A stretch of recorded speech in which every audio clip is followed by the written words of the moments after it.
But they can do anything they want to us. We might not be back. I might be in jail. I might be anywhere. But when I leave, you can remember I said with the last words on my lips that I am a revolutionary. And you're going to have to keep on saying that. You're going to have to say that I am a proletarian. I am the people. I'm not the pig. You got to make a distinction. And the people are going to have to attack the pigs. The people are going to have to stand up against the pigs. That's what the Panthers are doing. That's what the Panthers are doing all over the world. Hey fellas, today we're going to be talking about slain American revolutionary Fred Hampton, coming just off the heels of our Bhagat Singh series. Another young man killed in the prime of his life who was a socialist, had so much ahead of him, and really exemplified a revolutionary spirit. Very much like how Mussolini locked up Antonio Gramsci in prison and said that we had to make his mind stop.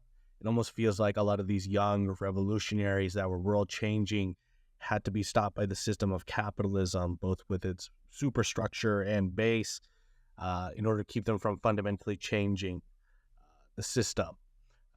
Just like antibodies protecting themselves, the system of capitalism had to protect itself from this fundamental threat that was Fred Hampton and Bhagat Singh.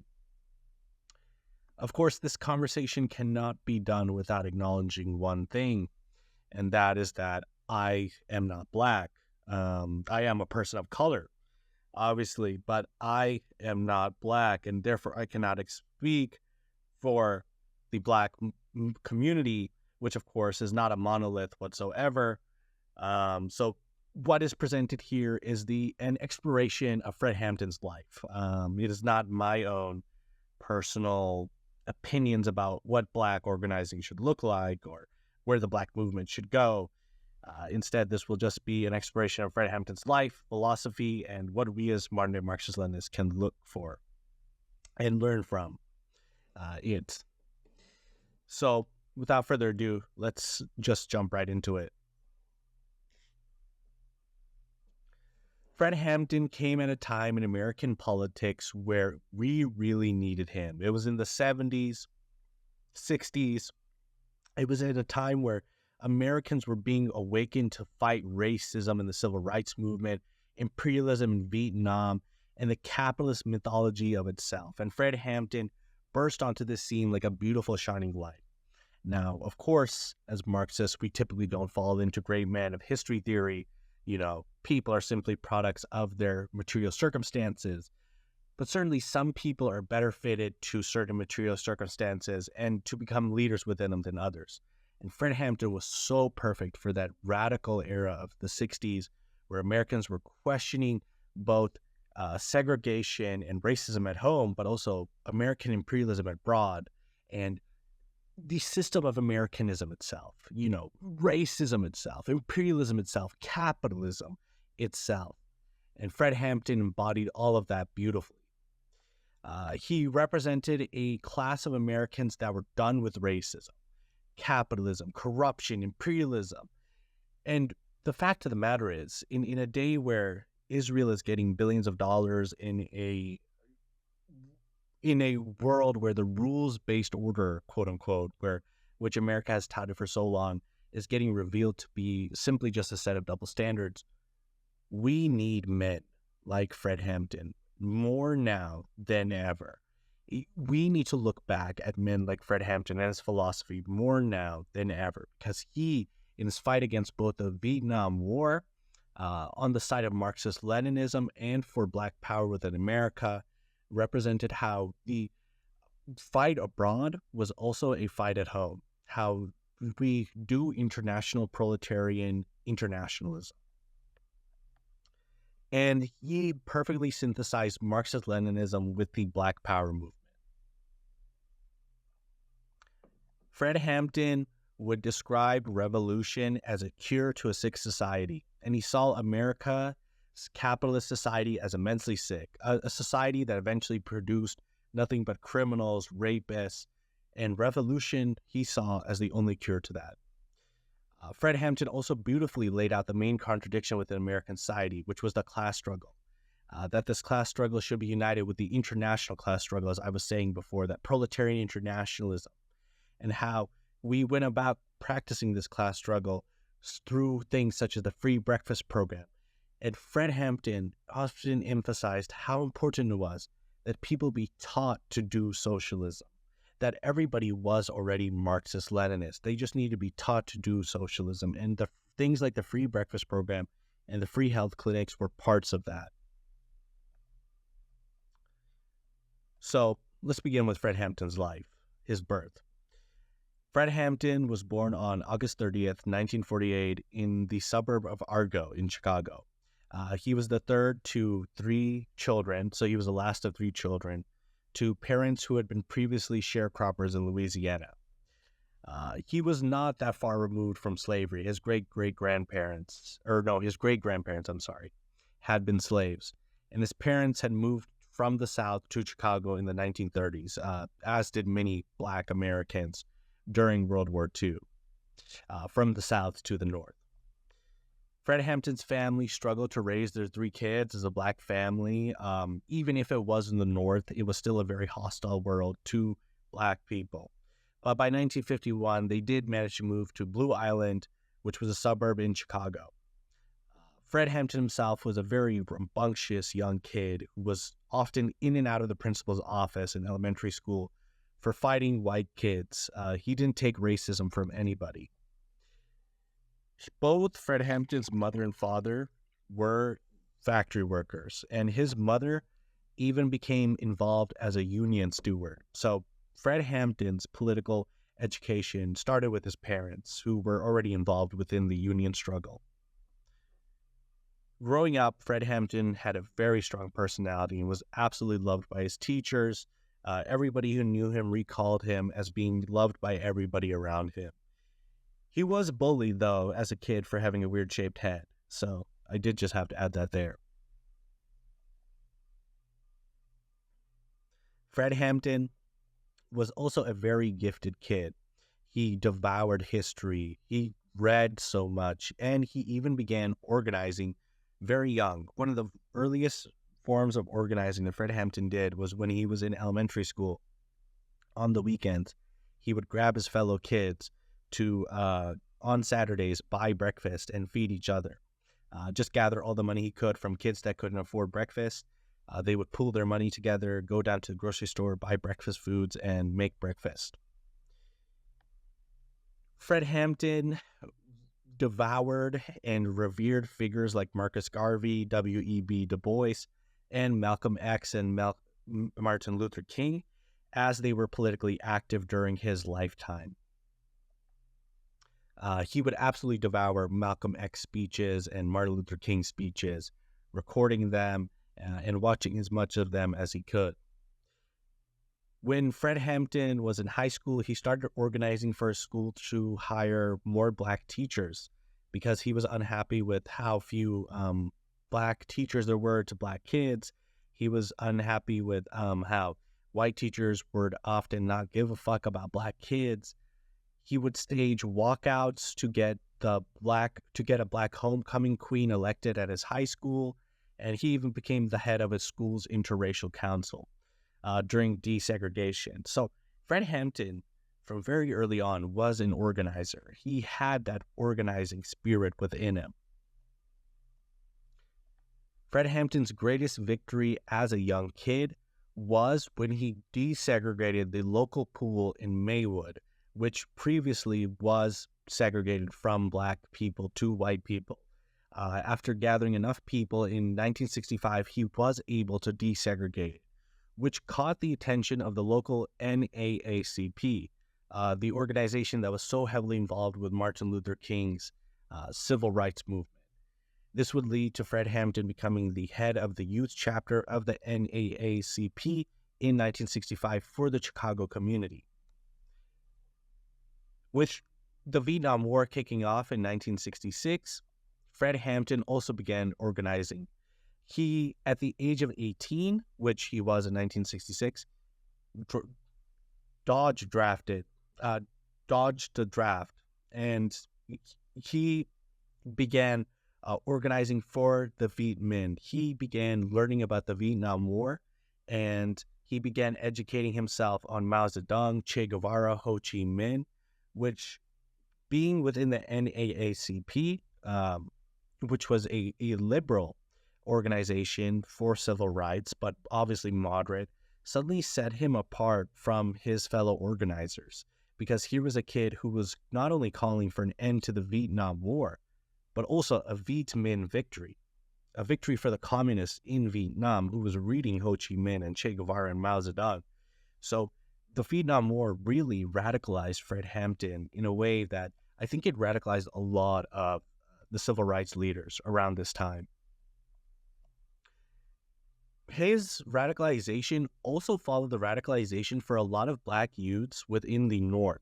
While civil rights had been successful for Black people within the South, in North America, or within the North of America, Blacks did not really get much from the Civil Rights Bill. They were still dealing with economic hardships and were completely unaffected by the social gains made by the Civil Rights Bill, because they had already had those social gains. They already had desegregation within the North, but what they needed was a substantive economic liberation through poverty alleviation, through investment within their communities.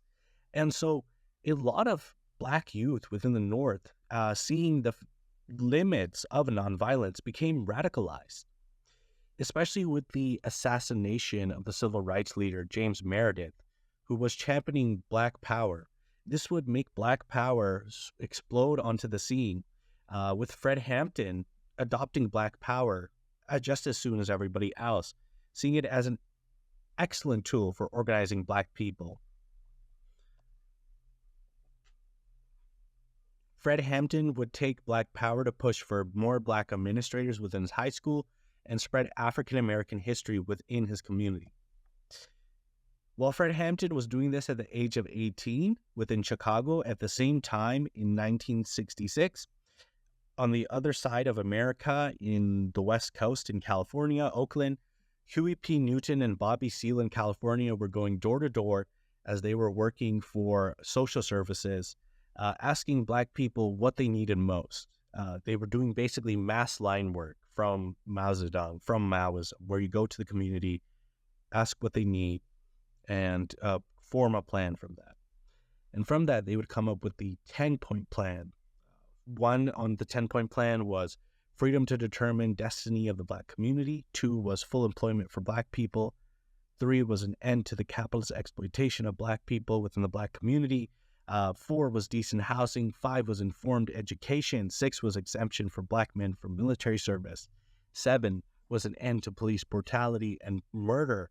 8 was freedom for Black prisoners. 9, Black juries and Black criminal defendants. And 10, land, bread, housing, education, clothing, justice, and peace. So these were all of the things that Huey P. Newton and Bobby Seale launched the Black Panthers with, this 10-point program, which really highlighted the issues that the Black community was facing at the time, and still are so in so many ways today, from the need for decent housing, for the need for better funded education, for the need to end police brutality and murder. So many of these ring true today. So the Black Panthers burst onto the scene, really becoming famous on the West Coast, while Fred Hampton is just becoming radicalized from the Vietnam War and reading Mao Zedong and Che Guevara at the same time. So these things sort of coincide with each other. In 1966, the Black Panthers burst onto the scene, the political scene, by following cops within Oakland with guns, because back then open carry was legal. And so staying within the law, they would follow cops in Oakland to make sure that the cops were not abusing their power, were not attacking or killing random Black people within Oakland, because the cops essentially back then and still today act like an occupying army force within Black communities. And this really gets to the heart of why I always say the Black Panthers were not a violent organization. So often they have been dubbed a violent organization within America, right? So often you will hear a liberal say the Black Panthers were violent. No. The Black Panthers were not violent. The Black Panthers were defensive. They never shot first. They never attacked first. They were disciplined. They followed cops around with guns, sure, but that was self-defense. They never attacked first. They only fired back when they were shot at. So the Black Panthers were not a violent group. The Black Panthers were a defensive group, and that kind of language is so important because liberals want to turn them into these violent thugs. They were not violent thugs. They were a disciplined vanguard party that only used violence when violence was used against them first, that only used self-defense against violence. With Martin Luther King moving to Chicago, Fred Hampton would continue to be involved within the nonviolent civil rights movement. But by that time, so many people were done with nonviolence mentally, and even Fred Hampton himself, especially in the face of white mobs in the North who were throwing bricks at black nonviolent protesters. Fred Hampton and so many black youth saw the limits of nonviolence and what self-defense could achieve. And Martin Luther King ultimately would fail to get the things he wanted passed within Chicago passed because he tried to apply his nonviolent Southern philosophy to Chicago in front of angry white mobs that were unrelenting, didn't care about his movement.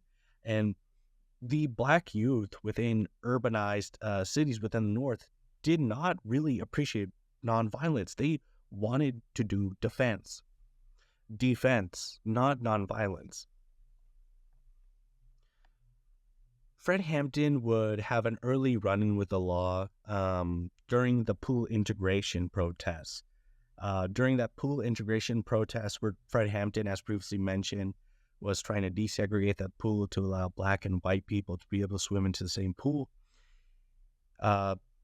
Some of the people in that protest while Fred was gone would apparently start rioting and fighting with police. And Fred would be thrown into jail for 3 days for inciting mob violence, even though he hadn't been there when that fight broke out, and it wasn't his plan at all. And what's so important about Fred being thrown into jail during that desegregation pool fight is that would put Fred Hampton for the first time onto the FBI COINTELPRO list. And after that moment, Fred Hampton would be tracked by the FBI and COINTELPRO for the rest of his short life. The increasingly radicalism that Fred Hampton was expressing within the NAACP youth branch would lead him and the other black youths within the organization to start butting heads with the older, more liberal-minded, less revolutionary, more peaceful, nonviolent members of the institution. And finally, in 1969, when famous Black Panther Stokely Carmichael came to Chicago to do a speech, along with Black Panther Bobby Rush, they would meet Fred Hampton and become enamored by him, quickly becoming acquaintances. And with the Black Panthers in California calling for a foundation of a chapter within Chicago, Black Panther Bobby Rush would be the first one to get Fred Hampton onto the board of the Black Panther office in Chicago. And suddenly, Fred Hampton was the head member and founding member of the Chicago Black Panther chapter, opening their first office in November 1968. So in just 4 years, Fred Hampton had made the jump from a small-time high school organizer at the age of 18 to the head of the Chicago Black Panthers chapter. So you can see how much of a beautiful shining light Fred Hampton was for the black people of Chicago, how he embodied all of those Marxist values of both theory within the mind, studying Mao Zedong, Ho Chi Minh, Che Guevara, really well read, and practice. And he combined black power with Marxist-Leninism beautifully. He was just this bright young man that was so ahead of his time, that was so amazing. Doing all of this at the age of 19, 18, 20, 21. I'm 24 now, and I can't even imagine achieving half of the things that Fred Hampton achieved by the time he was that age. So the Black Panther office in Chicago was immediately popular. It was flooded by new applicants, so much so that they had to stop taking applicants for a hot second. In addition to that, They hopped in right away to organizing within Chicago. They opened a free breakfast program in the city, and they expanded to several locations soon. And also, to add to that, Fred Hampton was amazingly on the side of women within the chapter. He would not allow sexism to fly ever. If anybody was being sexist to women, Fred Hampton would cut that shit out immediately. He embodied those socialist virtues in his own body. It's almost like Che Guevara, right? Che Guevara very beautifully took Marxist values into his personal life, and Fred Hampton did the same. He protected the female organizers within the Black Panther Chicago office whenever he could, the best he could, taking them under his wing. And women would make up the main positions of power within this Chicago chapter. And so that really does fly and put a dent into that idea that the Black Panthers were quote unquote sexist. You know, they may have been in some instances, but Fred Hampton's was not in Chicago. And of course, the sexism within the Black Panthers has been so over exaggerated. Part of it has been COINTELPRO. So I'm always very careful to lobby that sexism claim wherever it may have existed. Fred Hampton would constantly be involved with the breakfast program, and he would talk to kids and parents to gauge their issues, teach them socialist values, get a pulse on his community. He was very involved. He saw the breakfast program as a way to teach average people socialism. And also, you know, funny enough, he would get the kids to sing socialist songs. And these were poor people who were able to feed their kids breakfast for the first time ever, right? It gave dignity to Black people within Chicago, within their community, who could not afford to feed their kids every single morning. It was amazing what he was doing. He was empowering the powerless. As a doctor in the Black Panther Free Medical Clinic said, the Panthers were an armed propaganda unit that raised the contradictions, set the example, and provided the vehicle that the people could ride to revolution. We do not say the Black Panther Party will be overthrowing the government. We hide in the contradictions so that people can decide if they want to change the government. So that perfectly just embodies the Black Panthers' programs and what they were intended to do, just teach people consciousness, how to organize socialistically, things like that. Fred Hampton would also make a competition to sell party newspapers, and tons of Black Panther Party newspapers would get sold all over town.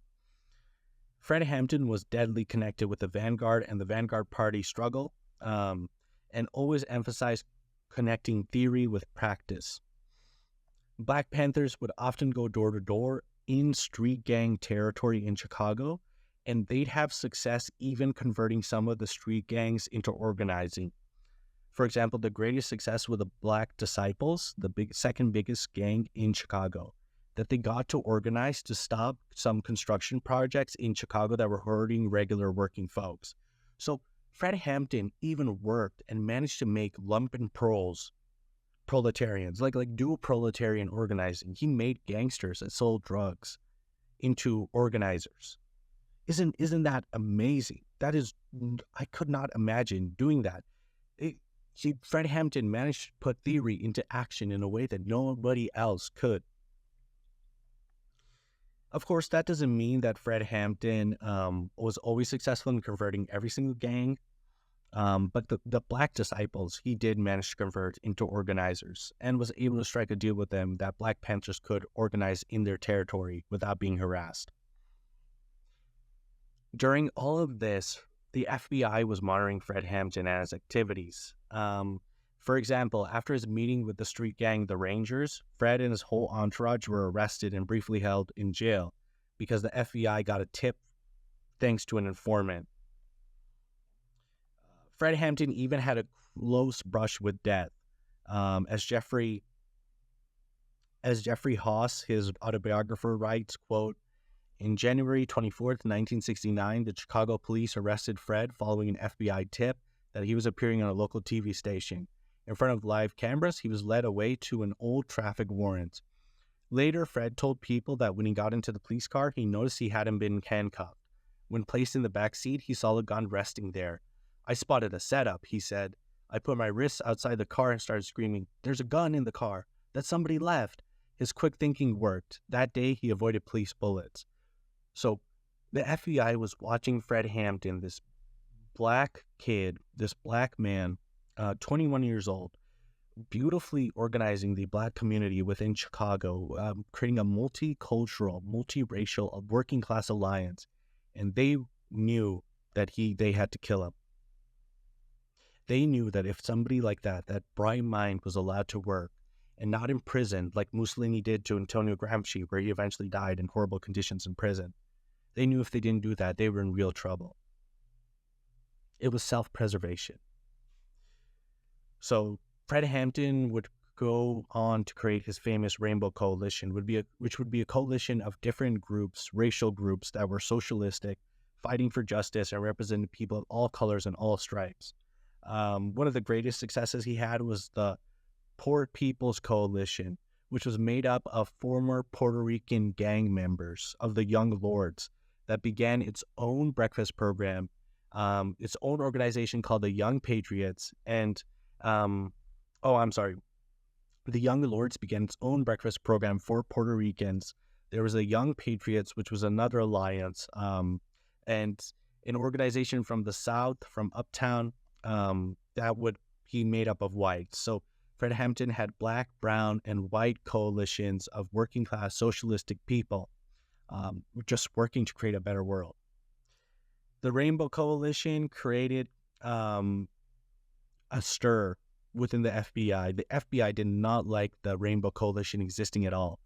In April 4th of 1969, Manuel Ramos of the Young Lords would be killed by an off-duty police officer.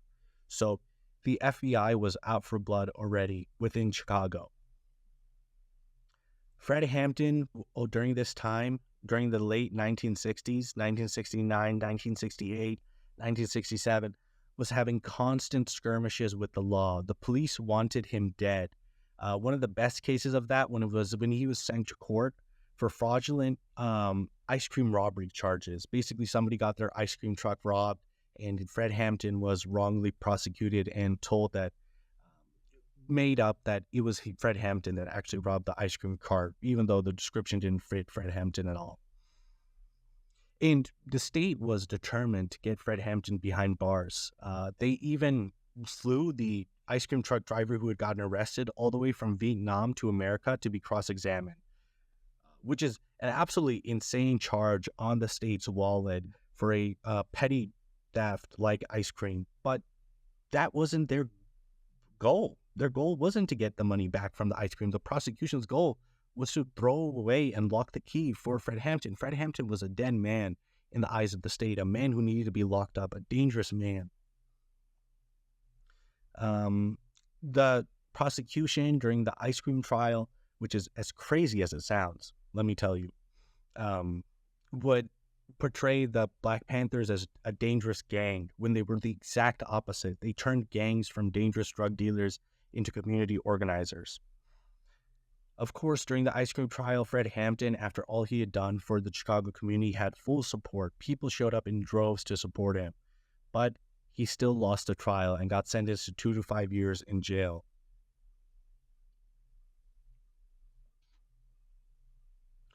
Fred Hampton was sent to jail at the end of May.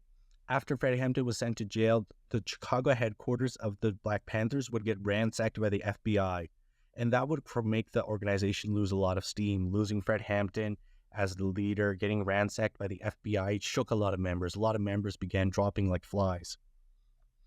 While Fred Hampton was in jail, the Panthers and the police even briefly exchanged gunfire. Luckily, the whole case was shoddily constructed, and lawyers were able to get the police to admit that they had fired first and that it wasn't the Black Panthers that had fired.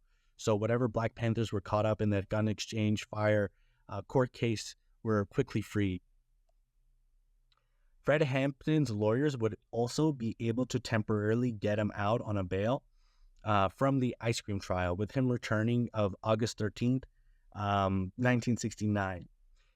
He would make a speech after the getting out of jail that would almost be prophetic. He would say, end quote, "I am a revolutionary. I am not going to die slipping on ice. I'm going to die in a proletarian revolution." Fred Hampton, documentary maker who was filming this speech, May, would say about him and that recording that she took of Fred Hampton saying that a few months after he died, I began to understand what it was about him that separated Fred from the rest of us. Watching the footage hour after hour in the editing room with Howard Hulk, I finally saw that Fred Hampton was fearless, literally without fear. As we listened to that speech again and again, it became apparent that he was accommodated to death. He knew he was going to die, and it was okay.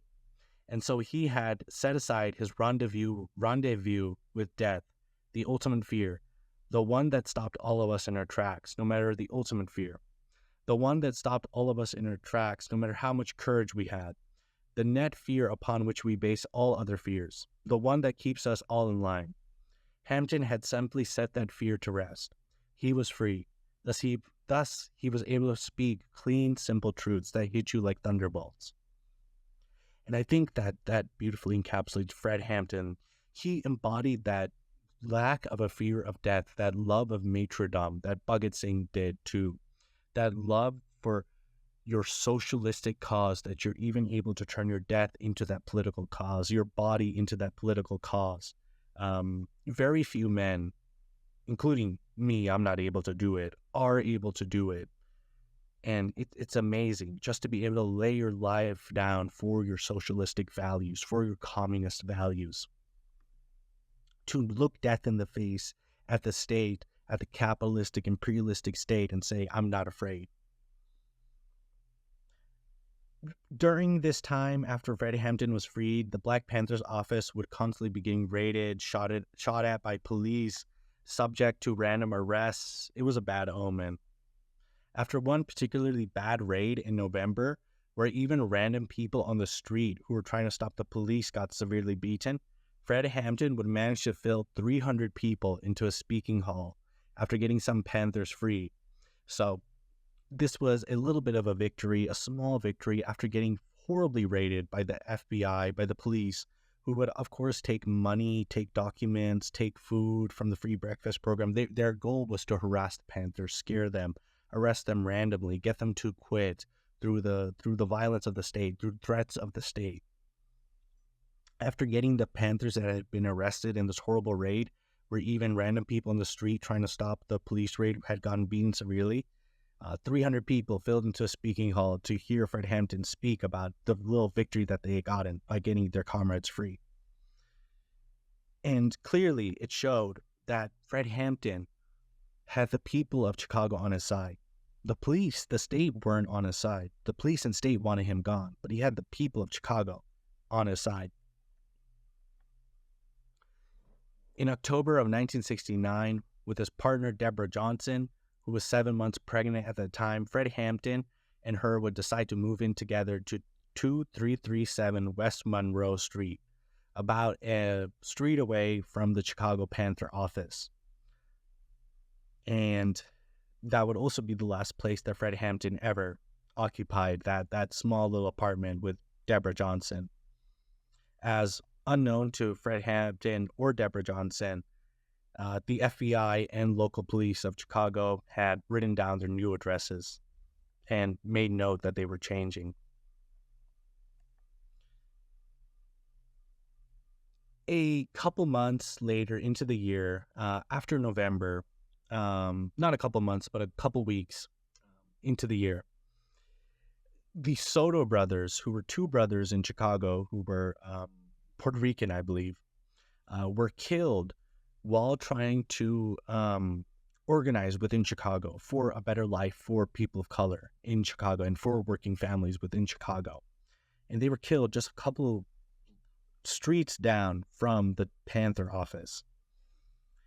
And it sort of just confirmed within the Panthers that the police were an occupying force onto people of color within their communities, and that the Panthers had a right to self-defense. So Fred Hampton really was an amazing spark of hope, a man who by the age of 21 achieved things that people, socialists, spend their whole lives trying to achieve, being able to galvanize and organize his community into an anti-racist, anti-capitalist, anti-imperialist, proletarian internationalist, bloc that was multiracial, and he just turned the age that he could drink, right? So some people spend their whole lives trying to achieve what Fred Hampton did at the age of 21. But Fred Hampton would only make it to the age of 21.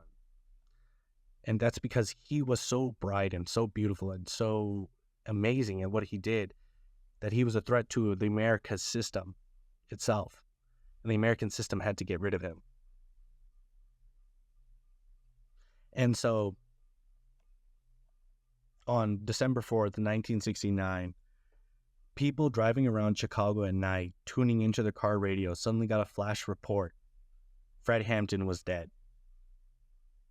It was a cold December night in Chicago, and Fred Hampton was dead. Anybody tuning into the radio in the middle of the night. And along with Fred Hampton was an unknown Black Panther that had also been killed, later revealed to be Mark Clark. And he had died in a police raid in his apartment on 2337 West Monroe Street over some alleged illegal weapons he was harboring. But he had never harbored those illegal weapons. People tuning into their TVs the next morning would see broadcasts from the police squad talking about the operation and how successful it was. Many of them who were under the direct supervision of State Attorney Edward Hanaram. I'm sorry, his last name is so hard to pronounce. Edward Hanaram. The police on TV would claim that Fred Hampton, while searching for legal weapons within his apartment, had been shot by him, and that they had simply just been doing self-defense. But what was suspect was that the state attorney, Edward Hanaram, directly ordered no attorneys could be able to reach any of the people who were arrested during that police raid. So no attorney could reach Fred Hampton's partner, Deborah Johnson, who, by the way, was pregnant and had just had her partner killed, was put in jail, and no attorney could reach her for the first 24 hours, which was against Illinois law, but was put there anyways. Why on earth was a state attorney involved with such a low-level gun raid? It made no sense. Eventually, lawyers were able to reach Deborah Johnson, and Deborah Johnson deliberated her story. Basically, what happened was, as Fred Hampton and Deborah Johnson had laid down to sleep that night, policemen violently entered their apartment under that false illegal weapons charge. With 9 people asleep in the apartment, Fred Hampton would often have other Panthers within his apartment. It would be hangout space. He would also have bodyguards. Chaos broke out within the house. The police, even though they claimed that Fred Hampton shot first, Deborah Johnson gave a completely different story. Deborah Johnson tried to wake up Fred Hampton the second the police came in, but he wouldn't. His eyes rolled into the back of his head. As we would discover later on, as FBI records began to be revealed, Fred Hampton's bodyguard, William O'Neill, had been an FBI informant this whole time, and he had fed Fred Hampton sleeping agents.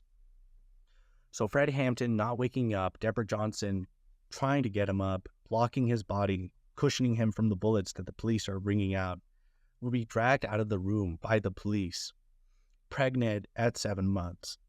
And as she was dragged out by the police, she heard the cops talking about Fred Hampton, something, and then 2 shots fired from that room, and Fred Hampton was dead.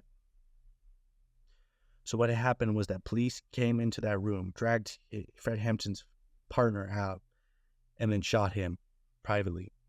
And she would even overhear the police bragging about having killed him.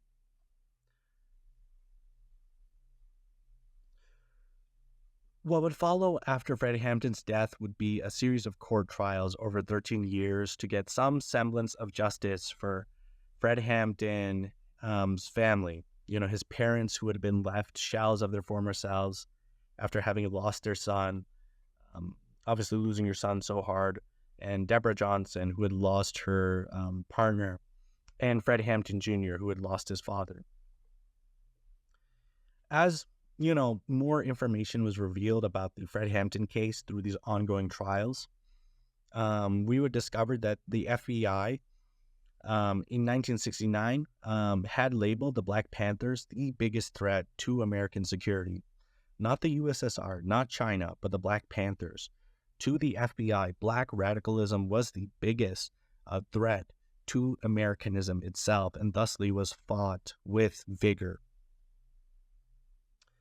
We also learned that William O'Neill, the bodyguard that had drugged Fred Hampton and been an FBI informant, became involved with the FBI after he had been caught driving a stolen car, and through a police deal had been allowed to become an FBI informant and get off free for having stolen that car. And he would even get $300 for the successful killing of Fred Hampton in April 1979.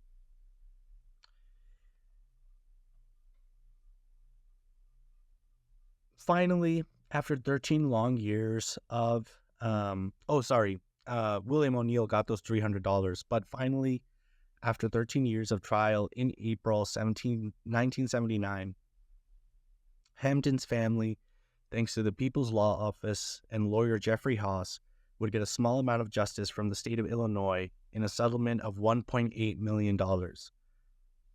And some of the information from the case revealed. So that can't make up for Fred Hampton's death, but there was a small amount of justice that was served through the courts in the ongoing struggles that the People's Law Office waged against it. So now I'm going to talk about Fred Hampton's philosophy after talking about Fred Hampton post-mortem. Fred Hampton beautifully exemplified Black power, proletarian internationalism, Marxist-Leninism, socialism. He was almost like, I would say, the American Che Guevara. Very charismatic, very brought Marxism into his own personal life. And he was able to give complicated Marxist concepts in such a simple way that average Americans could understand. Just like Mao Zedong simplified dialectics and complicated Marxist topics for Chinese peasants, Fred Hampton simplified heavy Marxist concepts for average people just listening to his speeches. Here's a Fred Hampton quote. A lot of people have hang-ups with the party because the party talks about class struggle. We say primarily that the priority of the struggle is class, that Marx, Lenin, Che Guevara, and Mao Zedong, and anyone else that has ever said or knew or practiced anything about revolution always said that revolution is a class struggle. It was a one class, the oppressed class, and that other class, the oppressor. And it's got to be a universal fact that those that don't admit to that are those that don't want to get involved in a revolution, because they know as long as they're dealing with a race thing, they'll never be involved in a revolution. And so Fred Hampton often emphasized how, yes, racism was real, that intersectionality is real, but it's rooted in capitalism, that our materialistic base of capitalism and that exploitation comes first in order to fight racism. In order to fight racism, we have to fight capitalism. Fred Hampton also beautifully explained dialectical historical materialism to lay people. As he said, quote, "We are not metaphysics. We are not idealists. We are dialectical materialists. We deal with what reality is, whether we like it or not. A lot of people can't relate to that because everything they do is gauged by the way they like things to be. We say that's incorrect. You look and see how things are, and then you deal with that." And as Fred Hampton said in another interview, or in another speech, you're dealing with subjectivity, but you're not testing it with the objective reality. And that's what's wrong with it, because you don't go test it. Because if you test it, you'll get the objective. Because as soon as you walk out of here, a whole lot of objective reality will bam down on your ass. And so Fred Hampton so often emphasized that we cannot be idealistic, that theory has to be put into practice, and that practice teaches us theory, that those two go in hand. And I have seen so many people, ladies and gentlemen, claim that the Black Panthers are actually proof that vanguard parties don't work. That in fact anarchism is a superior model because suddenly you have a leaderless revolution. Well, to that I say these people learned the exact wrong lessons from the Black Panthers. And that is because, well, Anarchism can never be successful enough to get crushed by the state, like the Black Panthers were. Anarchism, if we use a dialectical materialist approach, always ends up getting infiltrated by bad actors. Its movement gets fizzled out, watered down, incorporated into the state. It was always based on random actions that are spur of the moment. Vanguardism, the beauty of the Black Panthers, is that they were so successful that the state found them important enough to crush. What happened to the 2008 Occupy Wall Street movement, which was based on anarchistic principles, right? Let's talk about what Fred Hampton was talking about, the dialectical materialism that put that idealism into action. Well, a lot of anarchists put their idealism into action with Occupy Wall Street. What happened? A lot of liberals infiltrated the movement. A lot of bad actors infiltrated the movement. The movement's demands, which without a leader got watered down and were never consistent, and it went nowhere. And if you look at anarchist movements, that's what happens every single time. And so I don't think Fred Hampton's death is an indicator that Marxist-Leninism or the Vanguard Party is uninfluential, is unimportant, that this leaderless revolution is more better a form of organizing. The fact that the state actually found them important enough to crack down on them proves that it is a threat to the state, that it is a correct way to organize. It's just that the Black Panthers did it at a wrong time, wrong place, that they simply just ended up getting crushed by a machine that was so much stronger than them. Had they been anarchists, their movement would have gone nowhere. That's all I'm saying. Fred Hampton would also give his views on sacrifices that revolutionaries often have to make, and he would foreshadow his life beautifully. As he said, quote, and I've read this quote before in this podcast episode, but I'm going to read you more of it. I believe I am going to be able to die doing the things I was born for. I believe I'm going to die high off the people. I believe I'm going to die a revolutionary in the international revolutionary proletarian struggle. I hope each one of you will be able to die in an international revolutionary proletarian struggle, or you'll be able to live in it. And I think the struggle is going to come. Fred Hampton often talked about how the Black Panthers were fighting imperialism and capitalism, that they were fighting Americanism itself, and how their struggle was the Viet Minh struggle, was the struggle in Baghdad, was the struggle of proletarians abroad, that the Black struggle was also the struggle of people abroad. Something that I think so many liberals online have been losing. I've been seeing so many takes that I don't give a fuck about Palestinians because they don't give a fuck about me. Well, police get trained in Israel by Israelis. To free Palestinians is to free us. If the bourgeoisie have no problem with bombing babies in Palestine, they have no problem with bombing your baby. And that's a matter of fact. If Kamala Harris has no problem killing babies overseas, if she has no problem ripping women apart, you're not that important. And so to free Palestine is to free ourselves, ladies and gentlemen. Everything about humanity is connected. Fred Hampton also loved to talk about how it's so important that the proletarian take practice into their own hands, and take power into their own hands. They don't sheepishly organize within the confines of the liberal state apparatus, like so many people want to do today through Kamala Harris and the Democratic Party. He was also so adamant about practicing socialism, not just doing theory. Like the breakfast program, here's what he said about the breakfast program. We're saying something like this. We're saying that theory's cool, but theory with no practice ain't shit. You got to have both of them together. We have to have theory about feeding kids for free. What do? We put it into practice. That's how people learn. What we're doing, the breakfast program for children, we're running it in a socialistic manner. People came and took our program and saw it in a socialistic fashion, not even knowing what socialism was. People are going to take our program and tell us to go on a higher level. And so he stressed the importance of the mass line and teaching people how to do socialism. Fred Hampton believed that the average person was already a Marxist. They just had to be taught how to organize through things that they needed, the most basic things that they needed, by free breakfast programs, free health clinics. And those are lessons that we can learn today. And Freddie Hampton so often talked about his inspirations. Here's another quote: that Marx and Lenin and Che Guevara and Mao Zedong and everybody else that has ever said or knew or practiced anything about revolution always said that revolution is a class struggle. It was one class that oppressed the other class that was the oppressor. And that's a universal fact. They talk about numbers. They can hang you up in many, many ways. But as soon as you start talking about class, you got to start talking about some guns. So Fred Hampton was all about self-defense, all about taking power into your own hands, not working within the liberal state apparatus.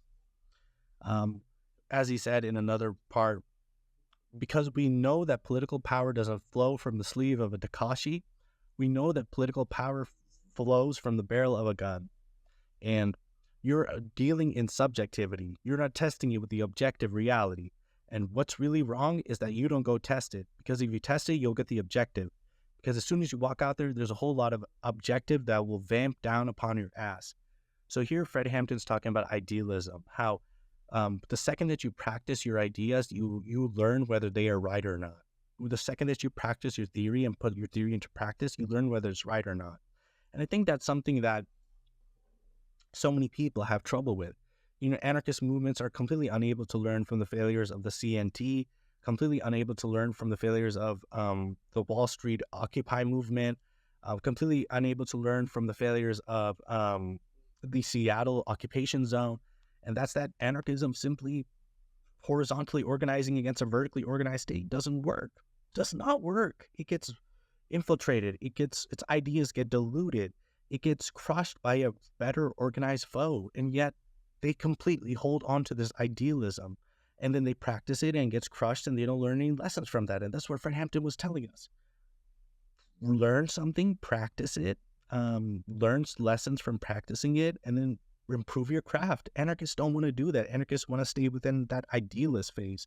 And whenever they practice and fail, they go back to that idealist phase. Marxist-Leninists, we practice, we fail, we learn what went wrong, and we practice again with the lessons of the past. And that's what separates idealism from dialectical materialist thinking.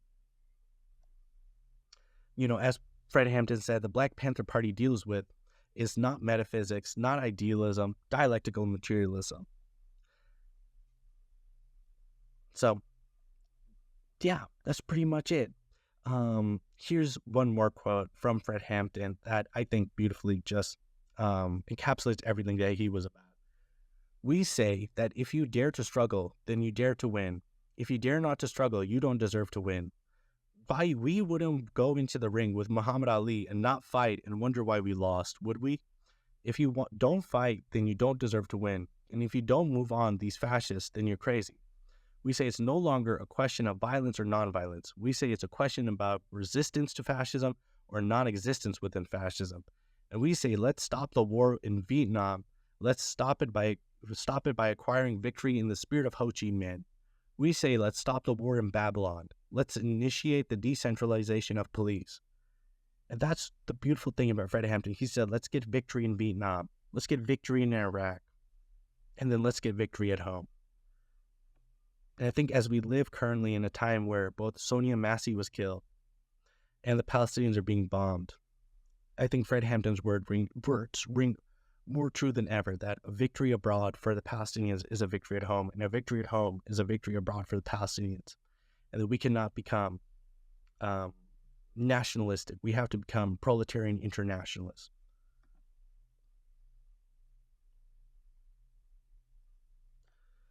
So that's the life and philosophy of Fred Hampton. Fred Hampton lived such a short, beautiful life. He died just a martyr.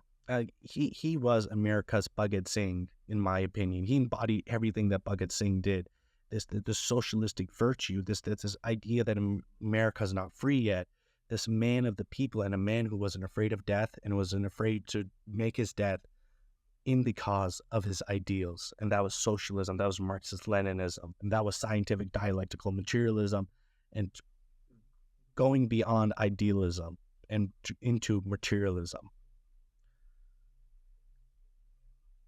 And I think there's so many lessons we can learn about Fred Hampton and the Black Panthers. And so many people choose to learn the wrong lessons. And it's that we should not have vanguardism, that we should organize horizontally. No, we learned the lessons from the Black Panthers that we should have vanguardism, that we should organize horizontally, but that we should be more careful, that we should be more careful with infiltrators. The Black Panthers were under the idea that the revolution in America was going to collapse tomorrow. And that didn't happen. Obviously, in the 70s, in the 60s, everybody thought that it was the end of America, end of capitalism. That didn't happen, obviously. And it's also that we should learn the right lessons from history and practicing our ideas within the objective reality and not the wrong lessons. And that's that horizontal organizing doesn't work, and that the Black Panthers are not a lesson that horizontal organizing works. It's also about how Fred Hampton was just a beautiful embodiment of organizing, of American socialism, of anti-imperialism, of proletarian internationalism. And he was a bright star that was extinguished too soon. Too damn soon.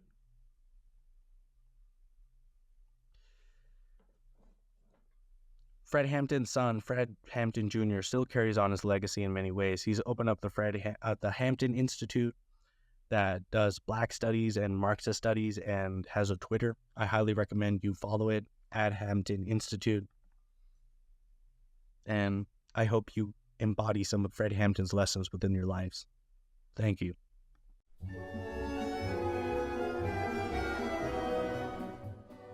This episode of the Pokepreet Pod has been brought to you by our generous members on our Patreon. If you'd like to become one of them, go to patreon.com/thepokepreetpod. Thank you.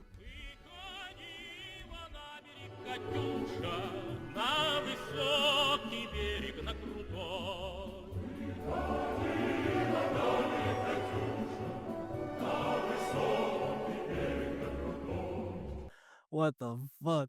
Glory to Stalin. I barely... And a special shout out to our Marshal of the Soviet Union member, Mateus T. If you'd also like a shout out, please consider subscribing to our Patreon, where you can also get episodes up to a month early. Thank you.